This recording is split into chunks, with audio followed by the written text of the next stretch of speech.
copy of a copy of a copy of a copy, copy.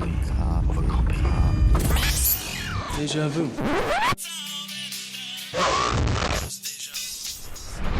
Deja Reviewed. Hello, everyone, and welcome to the Deja Reviewed podcast, where we talk about the original versions of TV and movies that were later rebooted. For season 1, we're discussing The Twilight Zone. I'm Michael. And I'm Mark.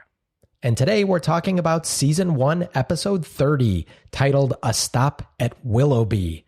And A Stop at Willoughby was originally aired on May 6th, 1960. It was directed by Robert Parrish, by actor Robert Parrish. It was written by Rod Serling, and it stars Rod Serling, James Daly, and Howard Smith. There is a fifth dimension. Both shadow and substance of things and Suddenly up ahead. just crossed over. You're moving into a land, another dimension. Next stop, the Twilight Zone. Okay, here's the opening voiceover for A Stop at Willoughby. This is Gart Williams, age 38, a man protected by a suit of armor all held together by one bolt. Just a moment ago, someone removed the bolt, and Mr. Williams' protection fell away from him and left him a naked target. He's been cannonaded this afternoon by all the enemies of his life. His insecurity has shelled him, his sensitivity has straddled him with humiliation, his deep-rooted disquiet about his own worth has zeroed in on him, landed on target, and blown him apart. Mr. Gart Williams, an ad agency exec, who in just a moment will move into the Twilight Zone in a desperate search for survival. I did not notice this, but I did check out the trivia on IMDb. This is the first episode to ever include the series title in the opening narration. Did you notice that? I did notice that. I should have let you bring it up then, so now it looks cheap. Yeah, well, reading off my notes, I said, is this the first time we've heard the Twilight Zone in opening voiceover instead of closing? Scrolled down through my notes. Yes, it is. That is confirmed. It is also in the closing that we'll see. As I mentioned in the opening of this, Robert Parrish, the, I think, pretty well-known actor, was the director of this. And I think early on when we were doing the show, we weren't paying as much attention to the directors and writers. He also directed One for the Angels. Oh, we really like that one. And he will direct The Mighty Casey that we've talked about, that we talked about last week. That so that's the 3 I'm going to be episodes. sad if we don't get to The Mighty Casey, because now you've brought it up like 2 episodes in a row. We can go out of our way. I think it's a 1960 episode, so I think it will be in this season still. We have only 6 episodes left, though, I think, right? Well, and as we're approaching the end of the season, Mike, I noticed you changed our opening voiceover. Was that obvious? Yeah. So we're just getting ready and thinking about where we're going to go with future seasons, and we've talked about maybe doing some movies. So change that opening up. Yeah. Yeah, it was. I did notice it, and I actually went ahead and I've watched the next episode, getting ready for our next recording because I had a little extra time this week.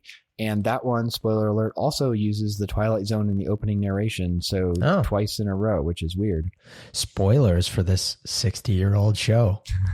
For the literally opening lines of it. I'll also note just something else that's different than what we've been seeing. We talked a couple episodes ago about how we'd had several in a row where there was like 2 minutes and then the first commercial break, came really early on. This one, we get a long ways into the episode, even before what we're calling the opening voiceover. It was 5.5 minutes into the episode. That's more than 20% because they're like 24-minute episodes.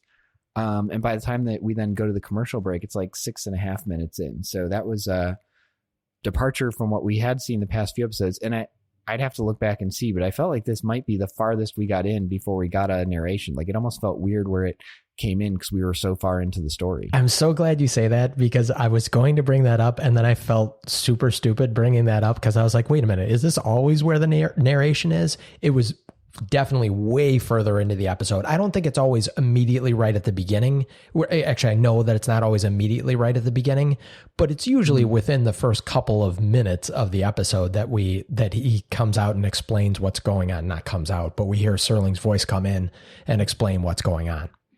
Yeah, some of them it is right at the beginning, but you're right. Most of them it's like there's a little bit of a sort of cold open. We get half a scene or we see a character do something and then he comes in and introduces it. But to the best of my recollection, I mean, this one felt very weird just that it came in so late. Okay, so maybe this episode might be my own Twilight Zone, because this episode hit way too close to home for me on a lot of fronts in this episode. So, I forgot to even read what the description is from IMDb. I'll go to that now. For all the listeners out there who aren't watching along with us, which, as we've said, you really should be. Tired of his miserable job and wife, a businessman starts dreaming on the train each night about an old idyllic town called Willoughby. Soon he has to know whether the town is real and fancies the thought of seeking refuge there. So this hit close to home. I'll just go right back into it. You fantasize about a place called Willoughby in 1888? Well, yeah. Oh, good catch that it was 1888. So when I first got out of law school and I was working a job that I did not particularly love, traveling on the train for about 3 hours a day, was married to a Jane. This was a Janie in this episode, who wanted what poor Gart, what was his name? Gart Williams. Gart Williams was a dreamer, let's say. I am the Gart Williams of this story. He had this another very naggy wife, Mark, let's just say, in his wife, Janie, who wanted the nice house, which it seemed like she already had, wanted this guy to just basically bust his hump to provide her with these things. And the beginning scene of this episode is like pulled out of a stress dream from me. Because there's a guy who's late for a meeting. There's a boss who looks like Ed Asner to me. He's getting screamed at by his boss. Gart's getting screamed at by his boss because he vouched for this guy that's supposed to show up with his major account that's a half hour late for a meeting. The opening scene was, I think I have a bigger ulcer than if I had one before than it was before because of that opening scene. And I'm pretty sure Gart had an ulcer because he keeps like holding his stomach like he's about to vomit or something. And I really, probably the first half of the episode, because he like keeps doing this, I thought that was going to be part of the plot, that there was some like illness he has to deal with, or he finds out he has a tumor or something. It's like, nope, he's just so stressed. He's got this ulcer. And I don't know how you play ulcer other than just like he constantly is grabbing his stomach, like really obviously. I don't know. I found it pretty distracting. You could do the old chug Pepto-Bismol or eat a bunch of Pop Tums like they're candy, those kind of things. That might have been a better way to sort of convey that without him like, my ulcer, but he doesn't say ulcer. He's just like sort of he gets up from the table and then sort of walks back like half hunched over, holding his stomach. Like if he lets go, his stomach's going to fall out or something. In that case, we're on that could have been a hernia. Boardroom. And then I want to get, I was thinking hernia when I just said that. And I'm thinking of the episode of Friends where Joey has a hernia and is trying to, but like his actor's health insurance is lapsed. So he needs to like get a job before he can, to get back on the insurance so he can get his hernia treated. And he's like auditioning for this role, like playing against a kid, but he's like he's literally got his hand there, like holding in the hernia, and he's in like extreme pain. He's like, "Hey, Billy, come over here and get some candy." That's not what we're looking for.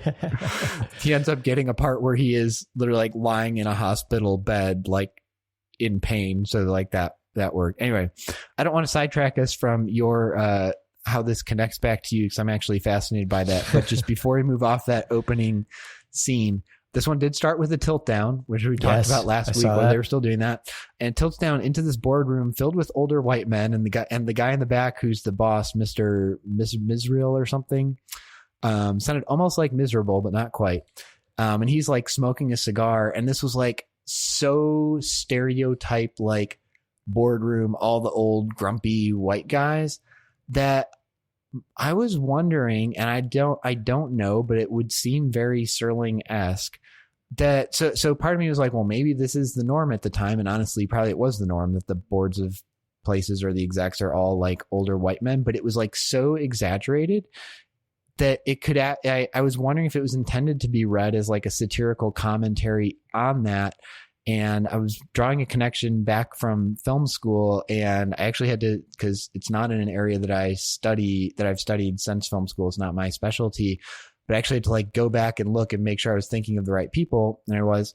And I'm thinking of Douglas Sirk is a director who did these like 1950s melodramas produced under the production code, which was this set of rules that basically, this would be a whole long tangent, basically to avoid Congress like sort of imposing rules or censoring the film industry. The big studios kind of voluntarily adopted this code of like what it was okay to show or not show on screen that had some pretty severe restrictions on like what you could do, and things like, you know, no one can commit a crime and get away with it. They have to be punished in some way, which leads to these weird endings in some movies during the time that don't kind of fit.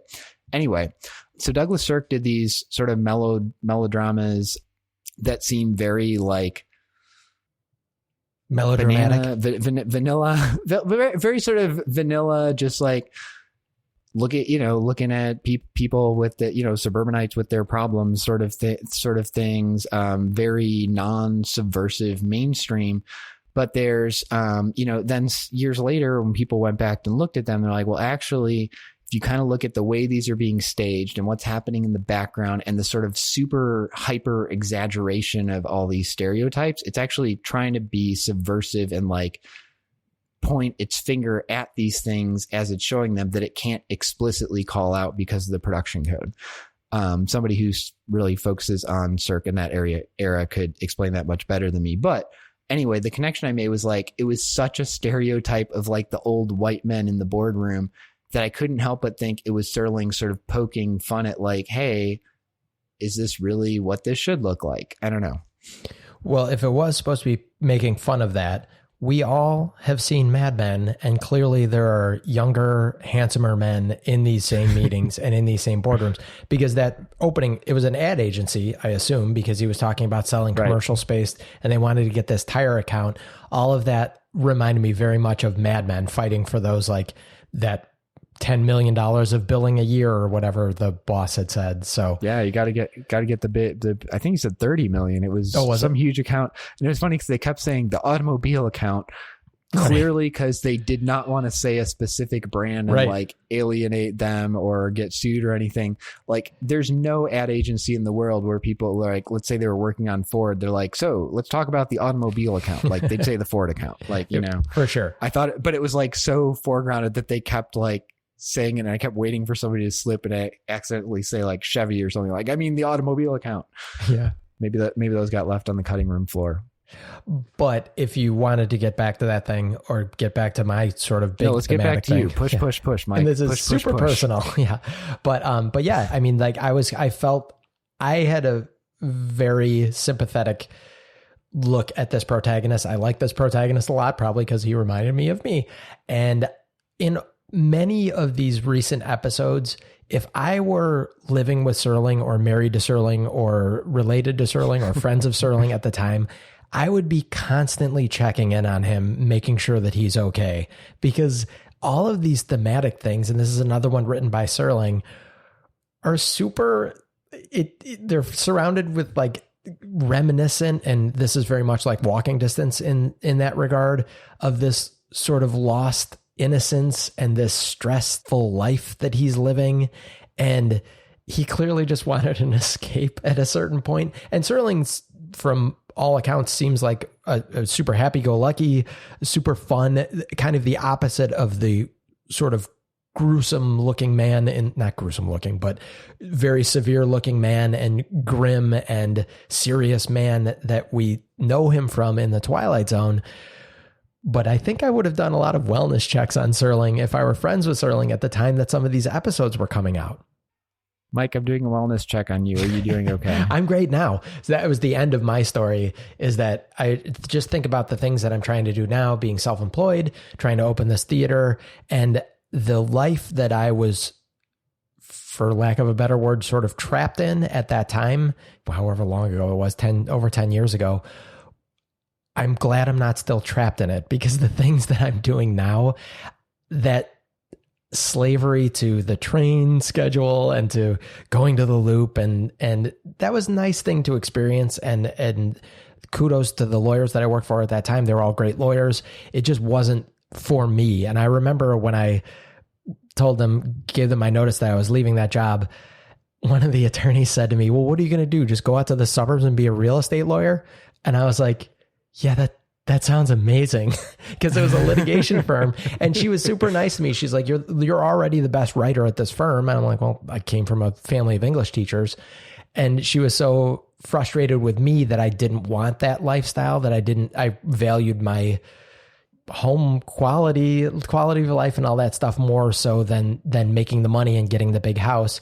And I certainly have paid for it or not paid for certain things in my life since. Not paid for the big house. Right, exactly.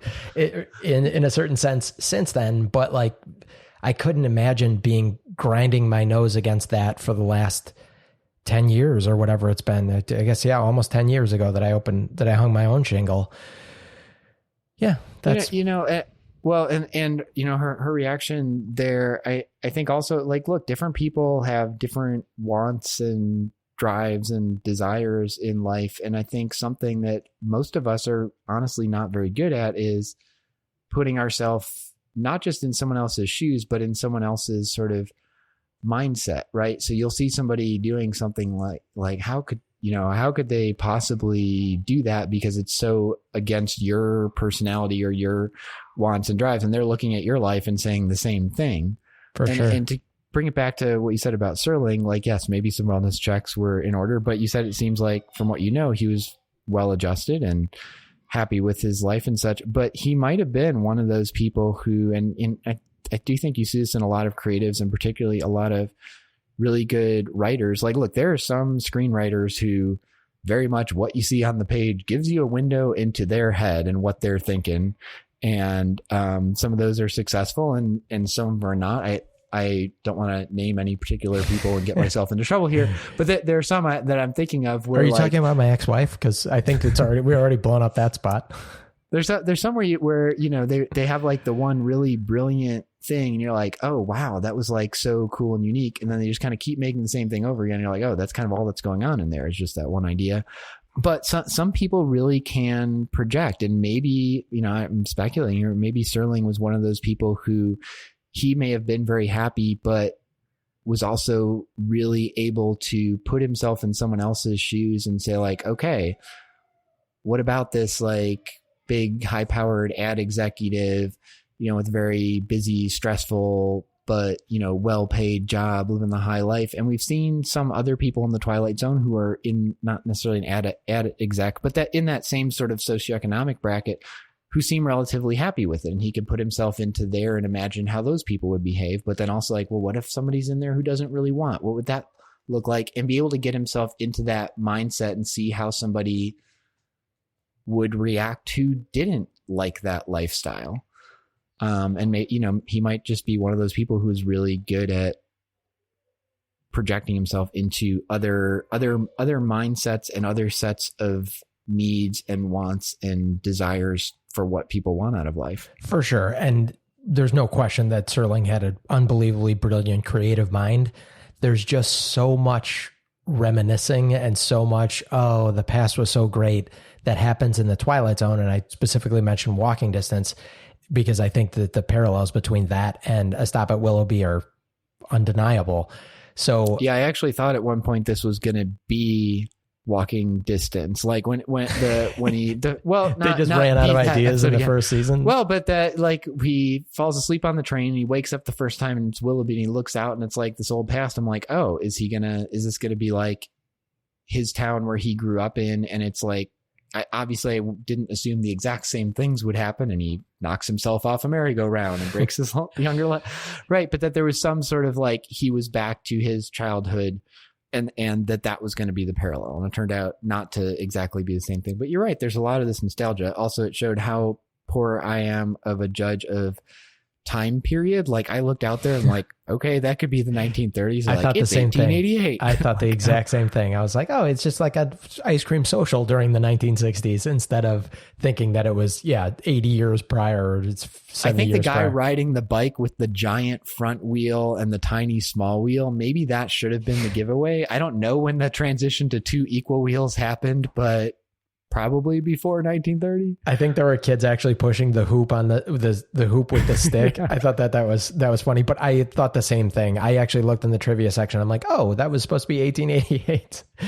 No, which I noted because the conductor says he's like, This is, by the way, the most verbose conductor, which, okay, it's a dream. I'm willing to cut him some slack. But the conductor, wakes him up like, hello, it's 1888. And I really wanted like the Michael Bain, like, what year? Like, where am I? But then the conductor says, where a man can just slow down to a walk and live his life full measure. Like, what the hell conductor says that? He's like, now let me explain my philosophy on life. And I was also thinking, if it really was 1888, what's he comparing it to? Because when he first says this stuff, we don't know yet that this is literally just a dream. Like, we don't know if he's been transported to the past or what. Like, it could be like Walking Distance. We've seen time travel in Twilight Zone, so we're trying to figure it out. And I'm like, it seems like he's comparing it to his current life, but in 1888, wouldn't that just be normal? Like, whatever people were doing back then, I'm sure they didn't sit around like, wow, it's so nice to be here in 1888 where there's no stress and nobody has too much to do or anything. Like, no, wherever you are kind of feels like that's normal, and it's only in comparison to looking, either forward or backward. And you look backward and say like, oh, things were simpler then, but then you're like, also there were all these other problems. Well, or you look forward and like, oh yeah, it would be nice to have as someone that running water. As someone that rode the train from Naperville into Chicago for a while, two things. One, there are definitely suburbs that we would pass through where I'd be like, I wouldn't want to live in that place because it's not very idyllic looking. And then there were some that we definitely did. So Willoughby, even in 1888, might have been the nice town where everyone's nice to each other. There might have been, 1888, there were still people shooting each other in the back over cards, weren't there? Red Dead Redemption came out. What was the year that the criminal who time travels forward? What was the name of that? That episode we just did a few. The killer guy. What was the year in that point?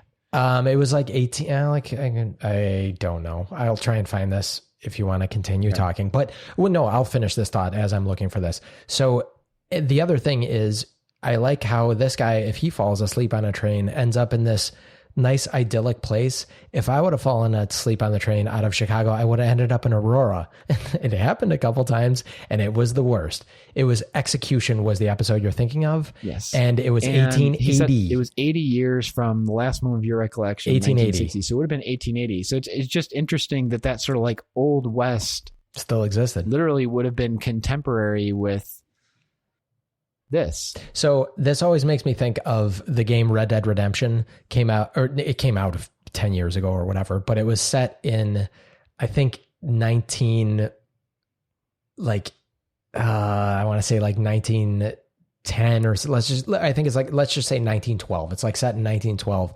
And until the Cubs won the World Series in 2016, and I'm going to get that on this podcast every possible opportunity that I get, that game was set in a time period after the Cubs had last won the World Series.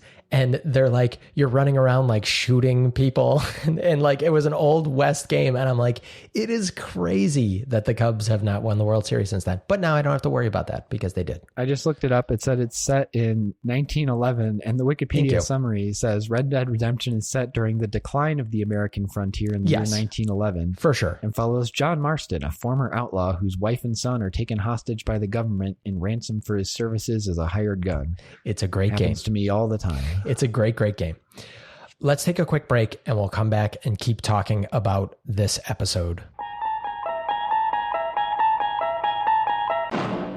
Hey everybody, it's Mark from Deja Reviewed with a quick cross promotion here. That's right, we're using our podcast to shamelessly self-promote things that we are also involved with. And I wanted to let you all know, if you would like to see some of the work that I have been involved in, one film that I worked on is just now available on various streaming services. It's called All the Wrong Friends. And as of the time we're recording this, I know that it's already up on Amazon and Tubi. And by the time this airs, it's probably going to be on Google Play, iTunes, and Vudu, and maybe other places as well. So if you've enjoyed listening to this, and a lot of times I talk about film because my job is a film professor, and you'd like to see something I actually worked on and then write in and say, you don't have a clue what you're talking about, look at this terrible film you made, here's your chance to do it. So it's a thriller, bunch of kids go into the woods, stay at this lake house and start killing each other. It's that kind of genre. Something I did a while ago with some students kind of for fun, and it's made it out to streaming services. So take a look. Check that out. I will drop a link in the show notes to the movie. Hey everybody, welcome back to Deja Reviewed. We are still talking about season 1, episode 30 of The Twilight Zone, called A Stop at Willoughby. And Mike, I wanted to just kind of finish up or comment on a couple of the things you were talking about just before the break. And one is this idea of the sort of nostalgia for the earlier time, which I think is a little bit universal. And I don't necessarily mean about like an earlier time, particularly like we all want to go back to 1888, but this idea of sort of recapturing sort of like, you know, the innocence of childhood, as my kids are screaming at each other in the background. Sounds innocent. Or, you know, or just less responsibilities and stuff like that. And this sort of yearning for that. And I was thinking, and first off, I wanted to note that I think particularly in the context of recent events and some of what we've talked about in the past few weeks with Black Lives Matters and the protests and stuff going on, it is worth noting that, you know, he has this fantasy of going back to this idyllic time that was definitely not idyllic for everybody. You know, kind of the further back in American history you go, depending on what your race, gender, ethnicity was, in some cases, the worst things got. Not saying things are necessarily great in 2020, but I have to imagine in a lot of ways they were worse in 1888. And it actually felt very 2020 to me when we essentially have this privileged, rich white guy. Like, yes, I get he's unhappy and he's stressed and stuff at his work, but he's kind of living the dream. He's got the trophy wife, the big fancy house. He's got this high-powered New York City job, and he's fantasizing about this earlier time when everything is simpler and better. He says, I've never seen such serenity. I'm like, yeah, maybe for you it would have been serene, but for a lot of people it probably wasn't. And I thought that just had a lot of resonance right now. And then the other thing I wanted to mention, and maybe to play a little devil's advocate here, I agree with you. This was definitely another not very happy marriage in the Twilight Zone. Again, if I was Sterling's wife, I would be checking in on how he feels about our marriage. Right. And I definitely agree with you on, you got the sense that the wife had sort of been pushing for the big car or fancy house, big job, you know, the high paying job, like those were sort of those status symbols and stuff that she wanted. And she, again, was basically put in here as an antagonist. I might have been projecting a little bit in this episode's defense. I think that's true. And also, like, when he essentially has a nervous breakdown and she got a call from one of her friends who's married to someone else who worked with him, like, he clearly had some kind of breakdown. She doesn't ask, like, what happened? Are you okay? She's like, this is going to look bad to everybody that you're like, so definitely not sympathetic in a moment when your spouse kind of should be. I thought back to the guy from Escape Clause, our favorite sort of villain of all time, when his wife like falls off a building and dies. And he's like, I wonder how that felt. There's also a moment wait, along those lines. There's also a moment when he calls her, when he's like at work, he's like, I can't take it anymore. I need you, basically. Are you going to be there? And he's basically begging her for support, and she just abandons him. So there was. Yes. So I don't want to say like, I'm not defending the Twilight Zone's use of female characters in this way that we've seen all too often. I'm also not defending her, because she definitely was not a very admirable character. And that moment you just mentioned, I thought was really powerful, because it showed he still had some hope. Like, he has, he's about to lose it and like needs something. And he calls his wife, which is the person you think you should be able to call and get support from in that moment, and doesn't. All that said, I did want to say, I thought his character might have worked better in a movie where we had more of a chance to learn more about him, get his backstory, see how he got here. And it's really hard to do in 24 minutes. But I'm kind of with her in that he's kind of just moping and griping and says, like, I want a job where I can be myself. But we have no information about what that is, what that would be, what he really wants. It just kind of seems, I was a little bit on her side when she's like, kind of just says, maybe you're just lazy and don't want to do stuff. I'm like, I don't think that's it, but we didn't have enough information to know anything else. Like, part of what was idyllic about Willoughby was he shows up there and everything just looks easy and simple, but also he has no job or responsibilities or anything to do there. Like, yeah, that's going to look appealing, but that's not, even if he quit his ad job and went to somewhere else, I didn't have a sense of what it was he really did want. And that was where I felt some sympathy for her, because I got the sense that he had never explained that to her either. He wants to be Huck Finn. He wants to open a theater. What do you know? I'm feeling personally attacked by this, Mark. No, I know what you're saying, but the guy obviously was busting his butt. Obviously the guy flaked on him clearly, but he had brought in this guy to this account. He must have been super competent too, because there's a moment when Janie is asking him, oh, well, are you fired now? And he's like, no, actually. And he has some great digs at his boss. He's like, the obese one is taking me back because I have all these good accounts. And speaking of which, the obese one, we're not a political podcast, but reminds me of when I thought the greatest dig by Nancy Pelosi, when she was saying she was concerned about the president's health, because she's like, because he's old and morbidly obese, and said it like, tried to say it so innocently. I thought that was such a funny dig, but he's taking all these push. Right. He's taking all these cool digs at his boss. We might as well interrupt right now to talk about push, because Mark, I'm surprised you haven't given kudos to one of the cooler uses of a mirror that we've seen in the Twilight Zone to this point. At one point he goes, that was in my notes, man. He retreats to his like executive bathroom, and because at the beginning his boss is like, basically there's a close up of his mouth and he's like, push. That's what this business is.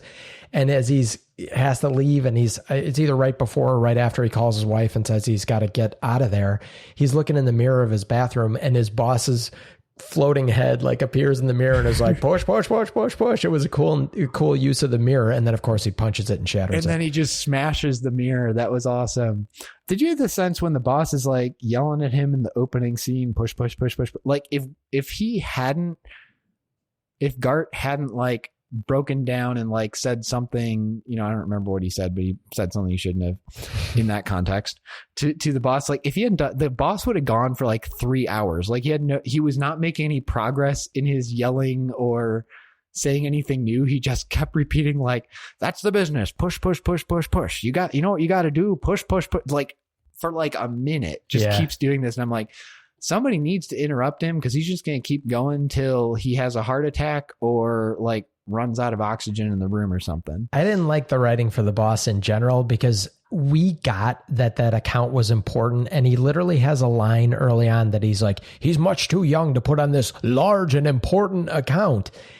Okay, we got it. His line is like, he's too young. I tell you, too young to put on this large and important account. Yeah, it was like, get off my lawn. Yeah, well, and it was like, we get, just by the nature of all these dudes in suits sitting around this table and Gart's reaction, we get that this is an important account. You don't need to spell it out that aggressively. I was a little bit annoyed with, but well, also he said they've been sitting there for 30 minutes waiting for this guy.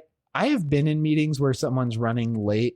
Like, I cannot imagine a meeting where everyone literally just sits there staring at each other for 30 minutes, which is what apparently, like when we come in at the beginning, they're all just sitting there. No one's doing anything. Finally, Gart gets up and like makes a phone call to see if he's got any news. Like, that was really just bizarre. Okay, but in 2020, every one of those dudes would have been either doing business or just dicking around on their phones. I once did one of those like test group things. I forget what it was about, but they literally made us all put our phones into this Tupperware container before we got brought into the room. And this is years ago, but everyone's sitting around and just like, we didn't know what to do. Like, we were just staring at each other because it was a while before we were even admitted into the room. And without people's phones, there's such uncomfortability when people don't have that crutch to rely on. Yeah, although I will say two things. One is that was in the era of phones. Like, these people were not used to, not expecting to be able to pull out their phone and like plan it. And the other thing was, you were with a group of random people in like a, test group or a, True.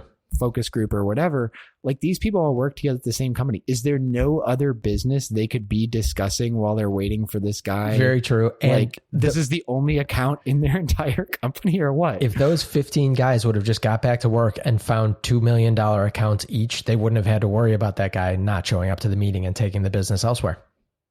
Fair. Can I share the where is it? His line. Yeah. So when William storms out, this is this great response. So it, again, to highlight the sort of identity, politics, and dynamics of the time, leaves the room of old white men, walks into the room full of young women who are all the secretaries and assistants. And again, it was like so over the top that I was like, I think maybe Sterling's making a little commentary here.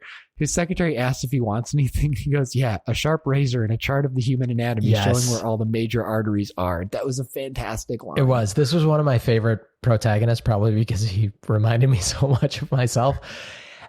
I have another... Well, Mike, this is what he says about himself. So this is him talking to his wife. You've tried to make me that person, but that isn't me. That isn't me at all. I'm a not very young, soon to be old, rather uncompetitive, rather dull, quite uninspired, average type guy with a wife who has an appetite. That part is where it diverged just a little bit for me, because I don't consider myself dull and uninspired, but I'm getting older. Nope, you said this guy's you. So I have another thematic thing, and then I do have some thoughts on, I thought this was a well-directed and well-shot episode that I wanted to get your sort of opinions on. But first, I want to point out that for sure I will link a suicide hotline in the show notes, because I think one of the themes of this episode was Willoughby was essentially, I think, Gart considering, even though maybe there's an argument of whether he intentionally killed himself, but Willoughby to me was an allegory for suicide and this out for him. And he, again, if you're contemplating suicide, I will drop a link in the show notes. I'm not going to pretend to know anything about suicide, but in the TV trope version of it, it reminded me of Long Live Walter Jameson, where Walter Jameson struggled every day with that revolver in his desk. And he's like, is this going to be the day I do it? And every time I saw Gart see that sort of idyllic Willoughby off the train in his head, he's like, is this going to be the day I do it? And then at one point he's like, the next time I see Willoughby, I'm getting off this train and I'm stopping at Willoughby. And it was that flip from, I'm depressed, I'm wanting to end it all, but I can't muster up the courage to do it.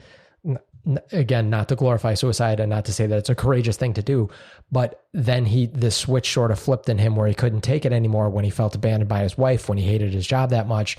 And he's like resolved to end it. And whether he knew that he was ending it via suicide or whether he just thought he was stepping into this idyllic world is a thing for another discussion. But I thought that was an interesting allegory to suicide.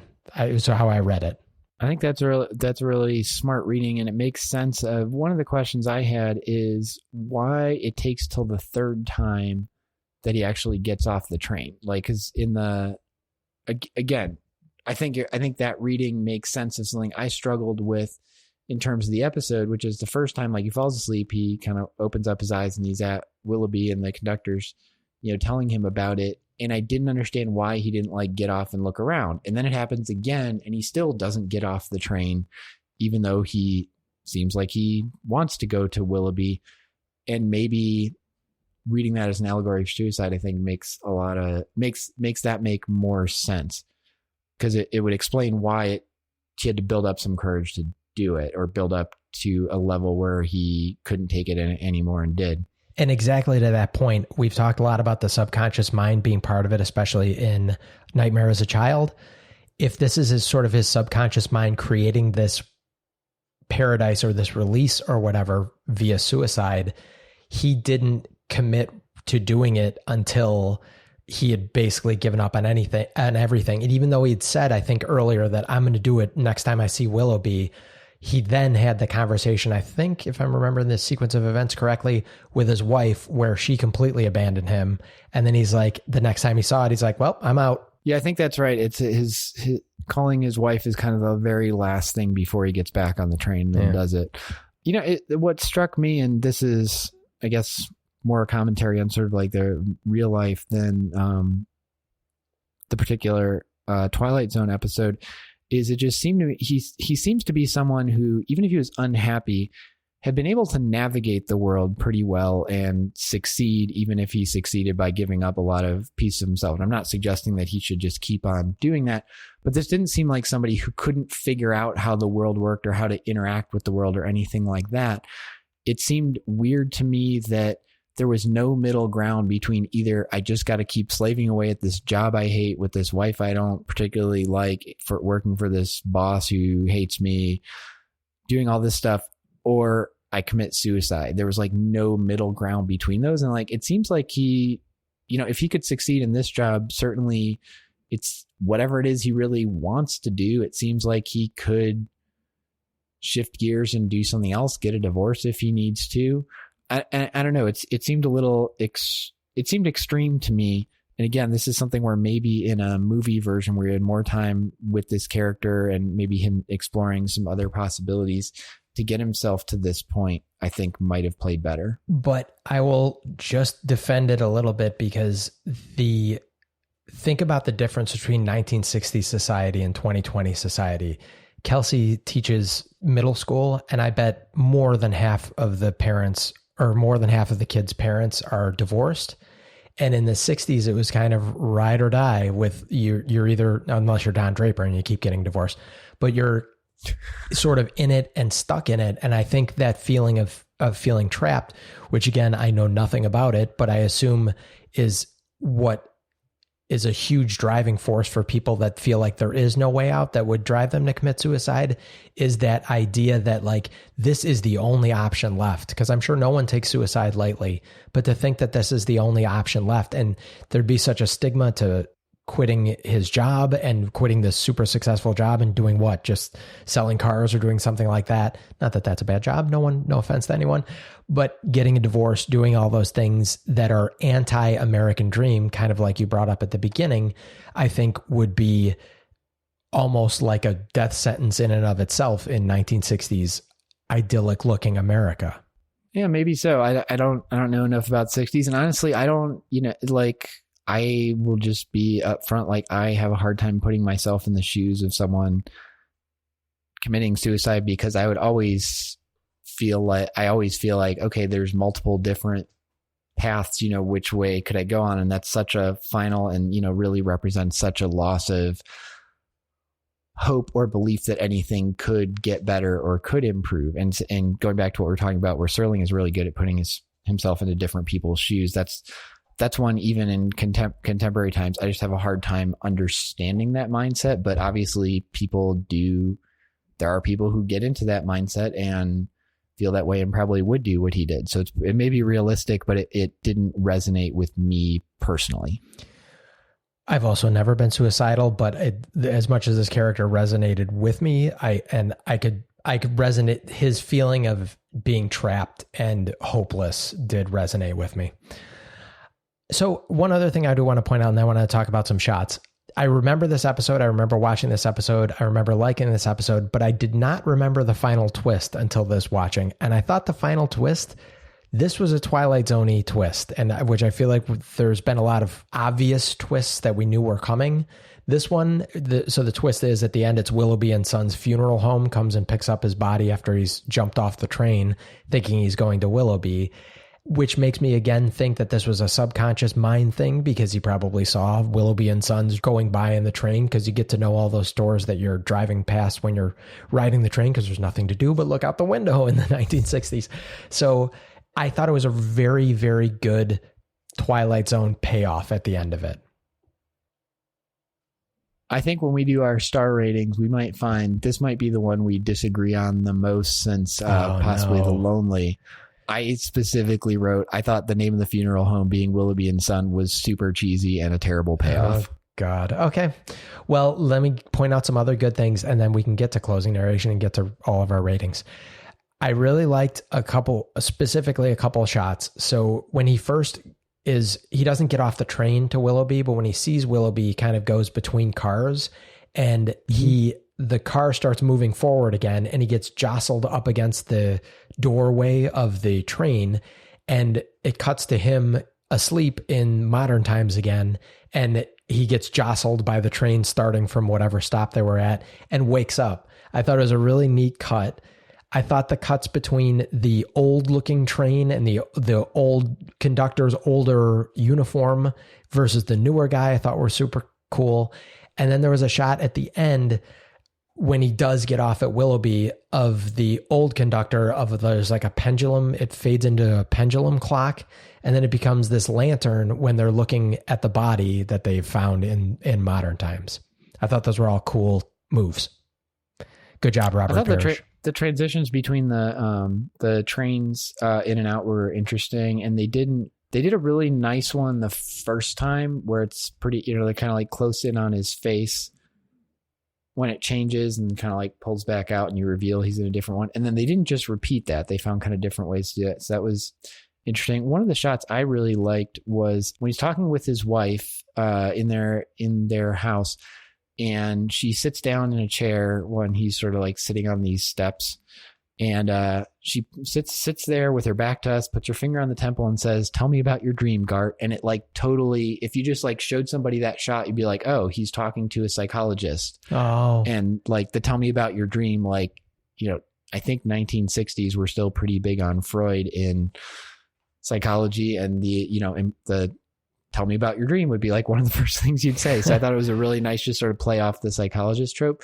I thought most of the shots were fine. I thought the production design was really good of the different kind of spaces we went through. And this was one where we saw a lot. We saw two different types of trains. We saw his home. We saw his fancy advertising office. We saw the 1880s Willoughby. We saw the nighttime next to the train, snowy, where they're picking up his body and taking it to Willoughby and Son Funeral Home.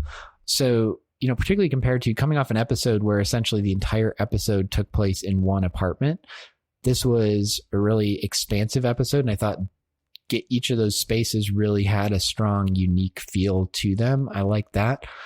I would say, I thought the direction was fine. I think there were a few places where the shots really sort of took me out of things or felt unmotivated. And actually the one you mentioned about the pendulum one, it was absolutely a nice visual transition of the pendulum swinging to the lantern swinging with the guy going out to look at the body, but it was super forced. It starts with the conductor like looking at the clock meaningfully, and then we tilt up to the clock, and then we tilt down to the pendulum, which is swinging.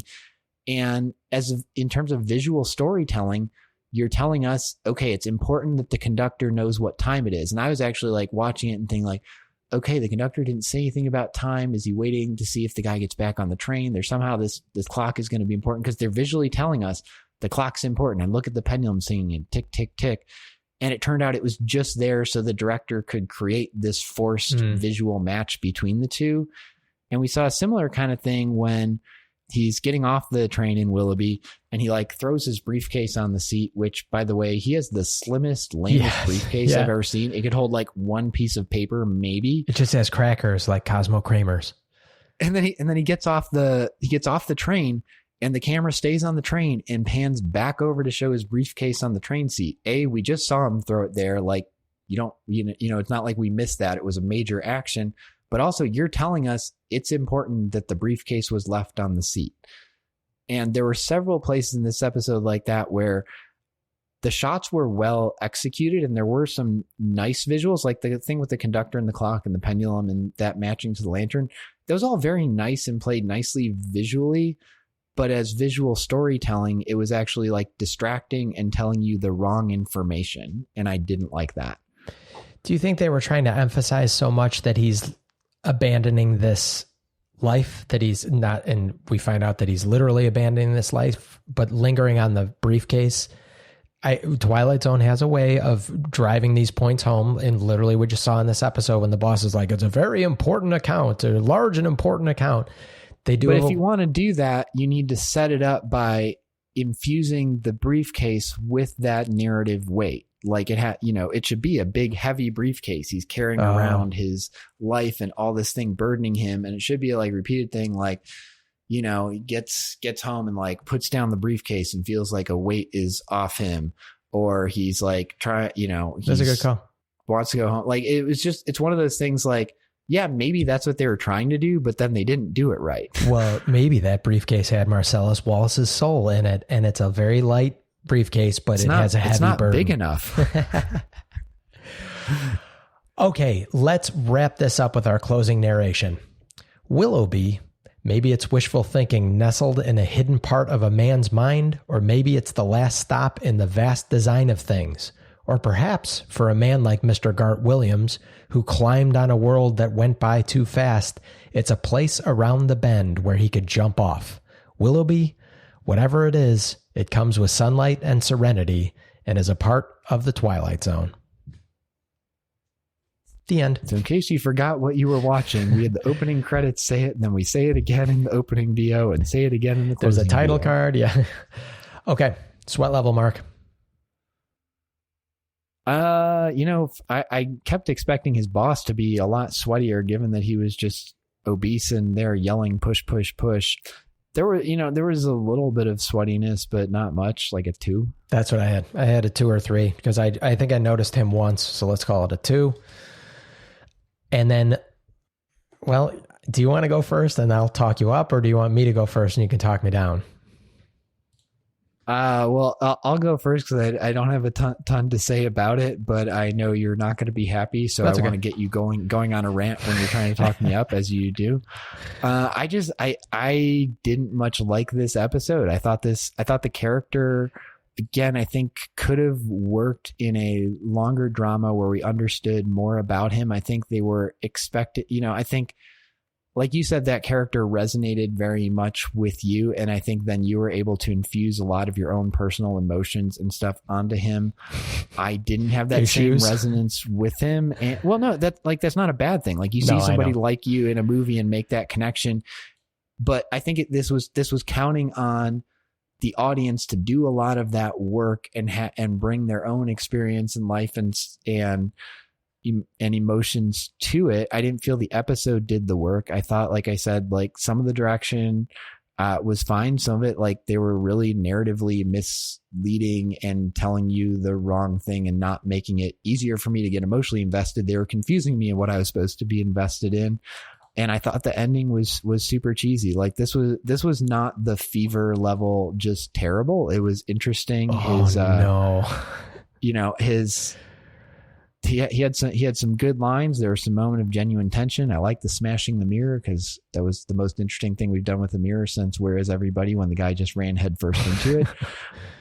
Purple Testament. But yeah, no, I did not like. I honestly, part of the reason I watched 2 episodes was I finished watching this one. I'm like, well, let me see if the next one's any better. I would give this like a 1.5. Oh no. Okay, because to me, push, Mike. To me, this is like a 4.5 or 5. I think this episode was excellent. Like I think that it had the Twilight Zone twist that we're always looking for. This had one of my favorite protagonists, and that might be a little bit biased because he reminded me, the situation he was in reminded me of my own. I didn't think it was lagging really at any point. Maybe they could have gotten to the fact that this was Willoughby a little bit quicker, or his experiences with Willoughby a little bit quicker. There weren't a ton of moments that where I felt like the acting was off. I thought the acting was okay pretty much throughout the episode.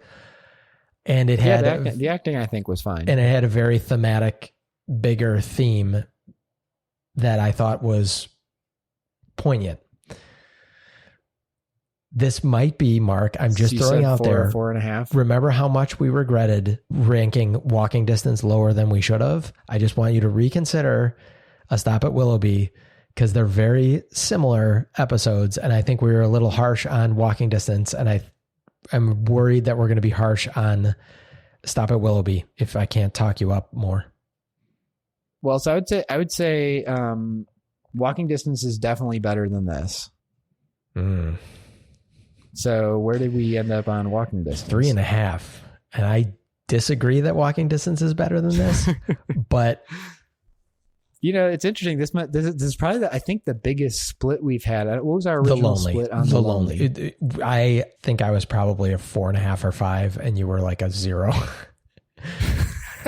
We don't even have a 0. Okay, but well, so it's definitely our biggest split since that. What I think is interesting is that one, you know, as we talked about it, I think we actually had a lot of the same feelings about that episode, and it kind of came down to how much we weighed different elements against each other. For like sure. We both liked and didn't like the same things and just kind of weighted those differently. Like this one I think is just a fundamentally different taste, and whether we thought this was interesting or not. I could definitely be talked up to a 2 or maybe 2.5. Okay. I have to give you a some hard time 2s or seeing 2.5. this much higher than that. Okay. 2s and 2.5s. Yeah. Oh boy. Hitchhiker is a 2.5. Elegy is a 2.5. Mirror Image is a 2. World of Difference is a 2. And A Nice Place to Visit is a 2. And I think, honestly, I liked Mirror Image better than a 2, but it was so aggressively Serling trying to write for women. I think we docked at some points because of that. I think that does better than a 2. Well, and the other thing with Mirror Image is that one had the like huge long explanation at the end. Yeah, true. Like kind of out of nowhere, like, yes, then sometimes these people cross over from other dimensions and take over our lives. And we're like, wait, what? And so you're saying this is more in the category of Escape Clause, which is a 1.5. Big Tall Wish is a 1.5. The Fever is a 1. What You Need and The Four of Us Are Dying are both 1.5s. This is definitely less cheesy and better than all of those combined, probably. Oh, maybe a 2. I actually think this is very similar to Big Tall Wish, and that I thought the character in it had something interesting, and I would like to see something following them more and giving us more depth about them. But honestly, what's the bully in Big Tall Wish? He's a more interesting character than this guy is. Fair enough. But the Twilight Zone element of there, which there basically was none. The Twilight Zone element in Big Tall Wish was terrible, but the Twilight Zone element in this was dun dun dun. The funeral home has the same name. Okay, but I don't think that. Yes, I think that that's the twist, but I don't think that that's really the Twilight Zone element. I feel like the element was this guy's idyllic thing is the allegory to this suicide, essentially. And I know we don't need to address it whether he knew that he was jumping off the train and killing himself. I think it's sort of a moot point. His subconscious had created this escape of Willoughby that he had to attain because of the disaster that his life had become. So I'll say the Willoughby being the analogy for the suicide and like him wrestling with that decision was not something I thought of while I was watching it, but I think is very astute of you. I do like that. So that talks me up a little bit. Okay. Where are you at now then? 2.5.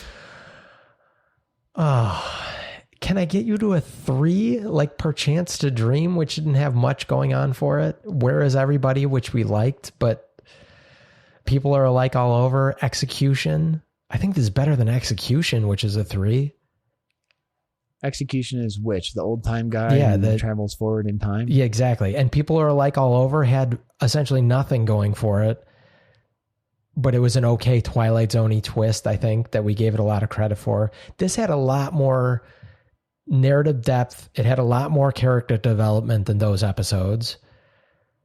It had much better. Not the Twilight Zone. But he doesn't twist. develop. He starts out kind of already broken and upset. Okay. He remains broken and upset, and then he doesn't develop, and we don't get to see him break. Development is not the right word for it, but there was much more. I knew much more about this character. Unless your argument is that and I'm not making your argument for you, counselor, but unless your argument is that I'm only getting Wouldn't you say it's true that I don't think I'm only getting that from sympathizing with this character. Sorry, I'm not. One for the Angels of 4.5. Mr. Denton on Doomsday was a 3.5. Where Is Everybody was a 3. Sorry about that. I thought we liked One for the Angels better than that. This is better than Where Is Everybody? Nothing happened in those first couple episodes. I don't let. So I think kind of the first maybe 4 or 5 episodes, I almost just discount any of the ratings we did because we didn't have anything to compare them to. So we were just kind of. No, I mean, in all honesty, we should go back and regrade those, maybe higher, maybe lower, maybe the same.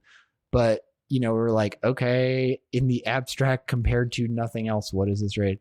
To your point about kind of knowing him, I think that's the core for me. I don't feel like I knew this person. I understood kind of the idea of where he was coming from, but I didn't understand how he got from what he wanted to be to where he was, and then how he decided, like, what was the reason that this is the day that he suddenly snapped and broke and realized that he doesn't want to live this life anymore. Or maybe he knew that, but that he finally kind of articulates that. I think two things. One, again, we have to keep in mind, because we gave everyone else the benefit of the doubt, when we had The Purple Testament is essentially a war movie crammed down into 25 minutes.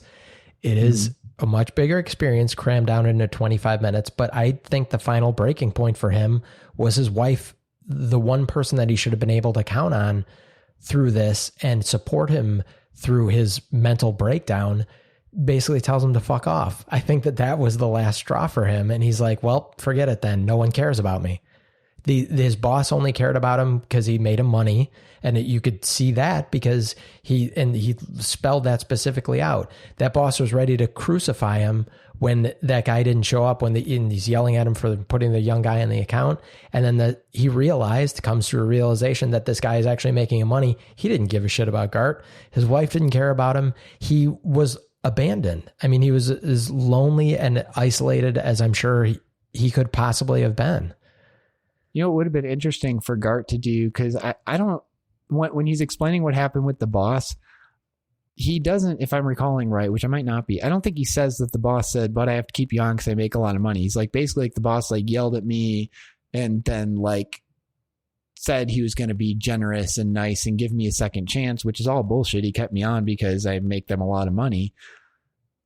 It would have been interesting to me to see Gart realize, like, wow, so I actually have this power. Like, I told him off to his face, stormed out of this meeting, just lost the big automobile account, and they still can't fire me because I'm like worth too much. Like, what could I do with this power instead? I could do something more interesting even within the ad agency. I'll tell you what, Mike, I will come up to a 3 because I feel like if I don't come up any higher, I'm going to break you. So a 3. And you will feel abandoned. We have Where Is Everybody? This is better than that. People Are Alike All Over. This is better than that. Execution. This is better than that. And I Shot an Arrow in the Air. And Perchance to Dream. This is better than all of those, in my opinion, of course. Yeah, I think actually that those have a pretty wide range of quality even among those 3s. Yeah, probably. I just like, look, I don't know what to tell you. I didn't particularly like this episode. I'm probably knocking it half a star for the weird camera direction things that super annoy me because I'm partial to it, but this is not an episode that resonated with me honestly as much as some of those others. I thought the others you just listed, even though some of them had their own very big problems, like, look, everything except for sort of like 4.5 and 5 stars, most of them had some sort of issue with them that we didn't particularly like, but all those ones left me like thinking about something bigger. This is something I feel like, okay, I've seen this story done much better elsewhere. This didn't give me anything new or different than those movies have. Okay, this is my final argument, and then I will begrudgingly accept whatever you want to do. If you give this a 3, are saying that you would rather rewatch The Lonely than A Stop at Willoughby. That to me, considering how hard you went after The Lonely, is not accurate. I went hard after The Lonely because of the way it went with it. But wait a minute. I would rather rewatch The Lonely than rewatch this, because The Lonely had interesting ideas going on that made me think about stuff after. It must be nice to live if that's your argument, yes, I would rather rewatch The Lonely. Also, the only way we got to a 3 on that was, I think, because you were at like a 5 and we sort of averaged out our 5 and 1. Okay. I guess so. What's your final score? And we might just have to average them. No, we can call it a 3. I came up that is an average. No, I came down as much as you went up because I said a 5. You said a 1. Well, no, but if you still, I said a 1.5. If you still think this is a 4 and you want to average 3 and 4 and go 3.5 as our like consensus rating, you can do that, and then neither of us will be happy, and that's how consensus works. If I'm putting it down as a 3.5 just because you said that, and I'll edit this to say that you started at a 3.5 and I came down very aggressively. Are you going to leave in the part where you say that you edited it down to that? Yeah. All this is going in. Okay. So we're calling A Stop at Willoughby on the same level as The Lonely and Walking Distance and Mr. Denton. I like Mr. Denton. And Nightmare as a Child. This breaks my heart a little bit because I like this episode, but I'm okay with it. Would you like me to go back down to 1.5? No, absolutely not. All right. Thank you all for listening to that very aggressive argument at the end of this. Oh, Mark, that's our longest star rating discussion ever. I forgot. You basically nailed the guess from last week that this was going to be a train or bus or something that was a more attractive thing. You nailed that guess. Next week, other than the fact that I said like the train breaks down and they stop there and he has to get off and look at something instead of it's all in his head and he's actually committing suicide. So I don't know if I'd say I nailed it, but I got it was a train. I mean, that would be the only thing that you didn't nail was how good this episode is.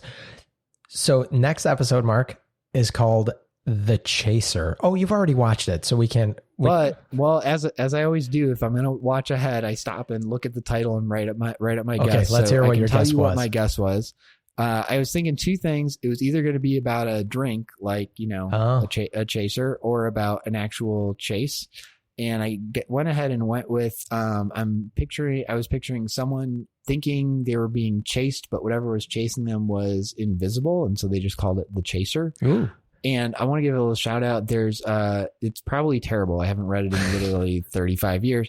But there's a short story I read as a kid in like a book of ghost stories that has stuck with me for all these years called Footsteps Invisible, which was kind of where I stole this idea from. And the idea of it is the main character is, a blind person. So who kind of like identifies things by sound a lot.